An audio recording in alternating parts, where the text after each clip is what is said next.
নমস্কাৰ। অডিঅ' বুকৰ এই ৰোমাঞ্চকৰ পৃথিৱীলৈ আপোনাক স্বাগতম জনাইছোঁ। মই শশাংক সমীৰে। আপুনি শুনিবলৈ আৰম্ভ কৰিছে ষ্টৰীটেল এপ, য'ত আপুনি আপোনাৰ প্ৰিয় বিভিন্ন গ্ৰন্থৰ পাঠ শুনা পায় বিভিন্নজনৰ কণ্ঠত। এই মুহূৰ্তত মই পাঠ কৰিবলৈ লৈছোঁ প্ৰখ্যাত সাহিত্যিক অনুৰাধা শৰ্মা পূজাৰীৰ এখনি জনপ্ৰিয় উপন্যাস বৰাগী নদীৰ ঘাট। আহকচোন শুনো। এটা অঞ্চলৰ কথা। মিছেছ খান্না নামৰ মানুহগৰাকী এই চুবুৰীটোত নতুন যদিও মাত্ৰ কেইসপ্তাহমানৰ ভিতৰতে তেওঁৰ প্ৰসংগই যি খলকনি তুলিলে, সেয়া এই চুবুৰীত নতুন স্বাদ। এটা মধ্য আৰু নিম্নবিত্তৰ অঞ্চল। মহানগৰীখন অতিকায় অক্টোপাছৰ দৰে সুৰ মেলি যেনি তেনি বাঢ়ি গৈছে। আজি 10 বছৰ আগলৈকে এই অঞ্চললৈ গাড়ী মটৰ তেনেকৈ নাহিছিলেই। ব্ৰহ্মপুত্ৰ নদীখন ওচৰেৰে বৈ গৈছে।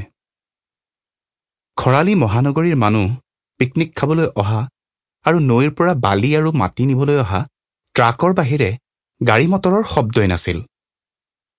শান্ত নিৰিবিলি এটা সেউজীয়া পৰিৱেশ। বহু বছৰ আগতে তাত গৰ্ডন চাহাবৰ চাহ বাগিচা এখন আছিল। পিছে তেওঁ বঙলাতে এদিন মৰি পৰি আছিল। তাৰ পিছত বাগিচা চলাবলৈ কোনো নোলাল। গৰ্ডন চাহাবৰ বংশ পৰিয়াল বিদেশত। বাগিচাৰ কলঘৰ, মেচিন, জহি খহি নোহোৱা হ'ল। যিবোৰ চুৰি কৰি বেচিব পাৰি, সেয়া বাগিচাৰ মানুহে বেচিলে। চাহাবৰ বঙলাটো মাত্ৰ সাক্ষী ৰল এই দুৰৱস্থাৰ। বঙলাটোৰো বহু বস্তু চুৰি হ'ল। মাত্ৰ বাথৰুমৰ প্ৰকাণ্ড বাথটাবটো, বেচিন, কমোড আৰু ৰান্ধনীঘৰৰ ডাঙৰ হাতে সজা অভেনটোৰ বাহিৰে চকী মেজ একো নাইকিয়া হ'ল। কথাবোৰ লুকাই নাথাকিল। বাগিচাৰ মাইকী মহৰীৰ ঘৰত দেখা গ'ল প্ৰকাণ্ড মেহগনি কাঠৰ বেলজিয়াম দাপোনখন। বৰবাবুৰ ঘৰত দেখা গ'ল ৰেঙুন টিক উডৰ বৃহৎ ডাইনিং টেবুলখন। বৰবাবুৰ ঘৰৰ কোঠালিত সেই ডাইনিং টেবুলখন নোসোমালত বৰবাবুৱে বাৰাণ্ডাৰ লগতে আৰু এখন চালি দি ডাইনিং টেবুলখন থলে।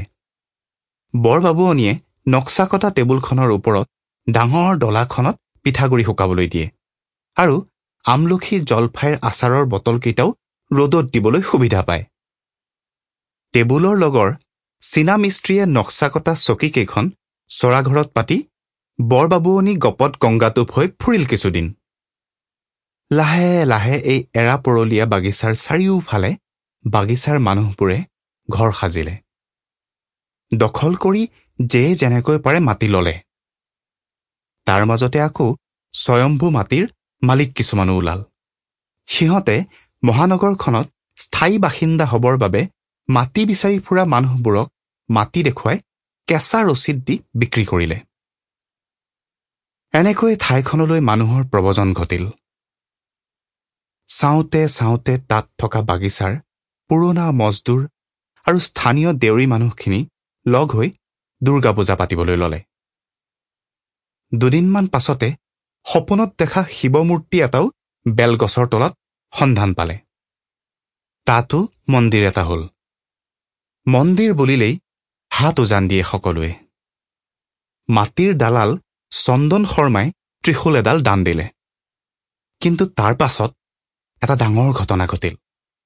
চন্দন আৰু নতুন মাটিৰ দালাল জগত সিঙৰ মাজত নিশা মদ খাই হোৱা মাৰপিটত চন্দনে বেয়াকৈ আঘাত পালে।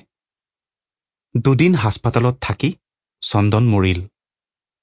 বহুতেই ক'লে ত্ৰিশূলত দুখ লাগিলে। মহাদেৱে সংহাৰি নিলে। চন্দনে ত্ৰিশূল গঢ়াই শিৱক দান দিয়াৰ অন্তৰালৰ কথাবোৰ চন্দনৰ মৃত্যুৰ পিছতে জয়াল কাহিনী হৈ মুখে মুখে বাগৰিল।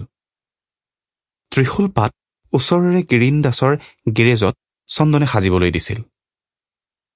লোহাৰ ৰদৰ ওপৰত ৰূপৰ পাত মেৰিয়াই দিছিল বাবন চৰকাৰ নামৰ সোণাৰীটোৱে। পিছে চন্দনে পইচা Sample complete. Ready to continue?